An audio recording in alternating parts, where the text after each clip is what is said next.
Estoy grabando. Vale. Hola a todos, hoy vamos a hablar de una de las ideas más decisivas de la historia democrática, el Estado de Derecho. Se trata de una noción que solemos escuchar con frecuencia y por tanto que conviene matizar y comprender dado que encierra una profundidad teórica e histórica en sí misma. En primer lugar, vamos a concretar de dónde viene el término. El término viene de Alemania en el siglo XIX. Se empezó a hablar de un término de Rechtsstaat, que literalmente significa Estado de Derecho o Estado jurídico, ¿no? Estado sometido al derecho. Fue un jurista quien lo popularizó en 1830. Y aunque a veces se traduce como el rule of law, la expresión inglesa, no son exactamente lo mismo. Por un lado, el rule of law pone el acento en el sometimiento a la ley, en el imperio de la ley, en el respeto a la legalidad y en el principio de que todos estamos sometidos y sujetos a la ley y tenemos el deber de cumplirla. Y por otro lado, el Rechtsstaat tiene un enfoque más ético, más filosófico, ¿no? Incorpora una dimensión más filosófica en la que se trata de la idea de un Estado de derecho justo, es decir, no cualquier derecho, ¿vale? No cualquier derecho positivo, ¿no? Tiene que ser un derecho justo, moralmente justo. Lo importante es la idea principal. El poder no puede hacer lo que quiera, hay que estar sometido a la ley y al derecho. Pero ojo, el Estado de Derecho no significa solamente que hay leyes en un Estado. Lo que diferencia verdaderamente a un Estado de Derecho es que esas leyes deben ser justas, deben respetar unos principios éticos, unos principios mínimos de convivencia y proteger los derechos de los ciudadanos. Por eso se suele decir que tiene un contenido justnaturalista, porque no se trata de cualquier derecho, sino de un derecho que valga moralmente, que merezca ser obedecido. Ahora entra en escena Hans Kelsen, uno de los juristas más reconocidos en el mundo del derecho, en que cualquiera que ha estudiado derecho ha oído hablar de él. Ya hablaremos más adelante sobre su doctrina. Quien decía todo Estado es Estado de Derecho porque todo Estado tiene su propio derecho. Y bueno, no se equivocaba desde el punto de vista técnico, porque técnicamente es así, pero no moralmente, porque una dictadura también tiene leyes, pero no por eso es justa. Por eso, cuando hablamos de Estado de Derecho, no solo hablamos de normas, sino que hablamos también de un contenido moral, de principios y de valores, de la libertad, de la igualdad, de la justicia, del respeto a la dignidad humana. Por lo tanto, no todo Estado es Estado de Derecho. Bueno, ahora vamos a hablar de la evolución del concepto de Estado de Derecho.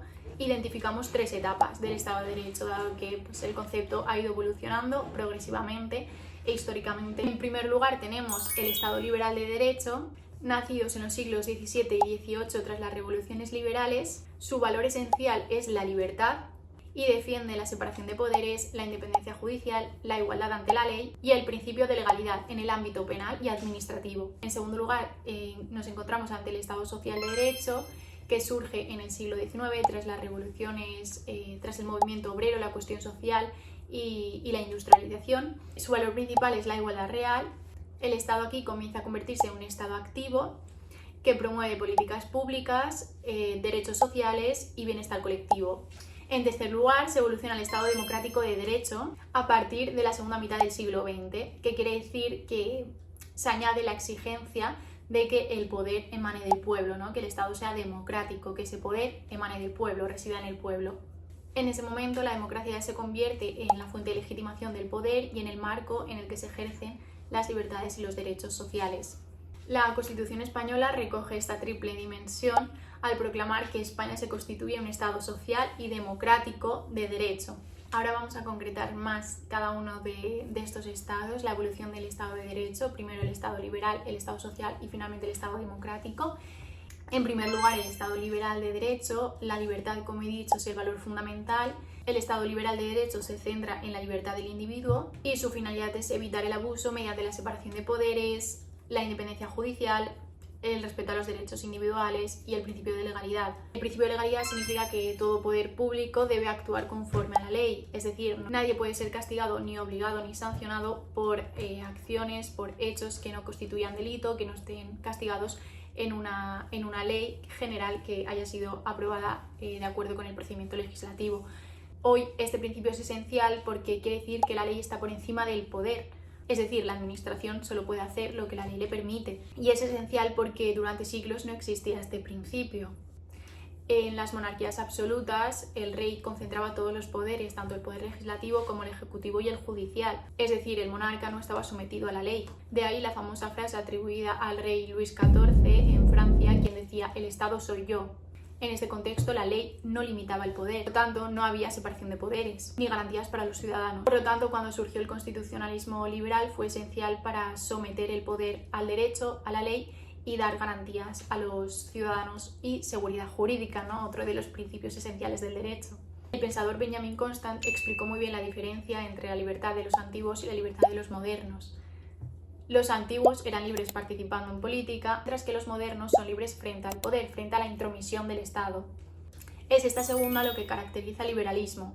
Bueno, en el plano económico también el liberalismo se traduce en el libre mercado y la competencia, ideas que fueron desarrolladas por Adam Smith. Y en el plano político se manifiesta en los derechos fundamentales como la libertad de expresión, la libertad de pensamiento y de religión, la libertad de reunión y derechos políticos como el sufragio. El liberalismo, en suma, coloca al individuo en el centro y exige que el poder se limite y se someta a la ley. En segundo lugar, el Estado social de derecho, en el que el valor fundamental, como hemos dicho, es la igualdad y la justicia social. Bien, con el tiempo se comprobó que la libertad formal por sí sola no es suficiente. El problema del Estado liberal absoluto, sin ningún tipo de igualdad, es que garantiza libertades, pero no la igualdad real. Por ejemplo, ¿de qué te sirve el derecho a la educación, el derecho a la sanidad si no tengo dinero para poder acceder a ella? Bien, pues la evolución al Estado social de derecho surge como respuesta a estas desigualdades y se inspiraron en las ideas socialistas de pensadores como Karl Marx del siglo XIX y XX y da lugar progresivamente al reconocimiento de nuevos derechos sociales, el derecho al trabajo, a la vivienda, a la seguridad social, a la educación, etc.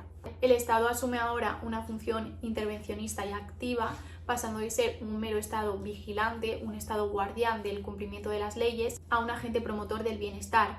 Es decir, una especie de Estado padre que protege, que cuida, que actúa y que interviene en la economía para corregir esas injusticias. No obstante, este modelo plantea sus propios riesgos. Un Estado excesivamente protector puede caer en un paternalismo y restringir la autonomía individual, es decir, puede acabar controlando demasiado.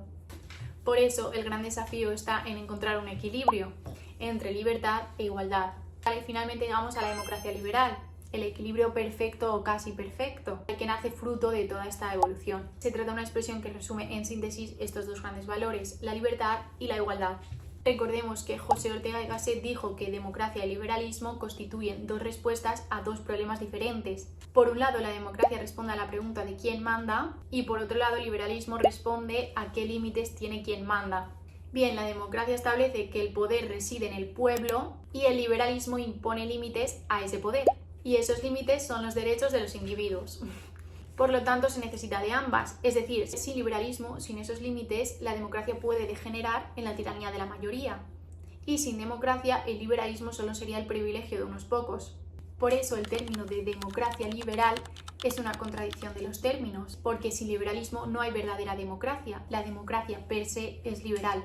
En definitiva, y para resumir, el Estado de Derecho representa una conquista histórica de la civilización. Significa que el poder está sometido a la ley y que nadie está por encima del derecho.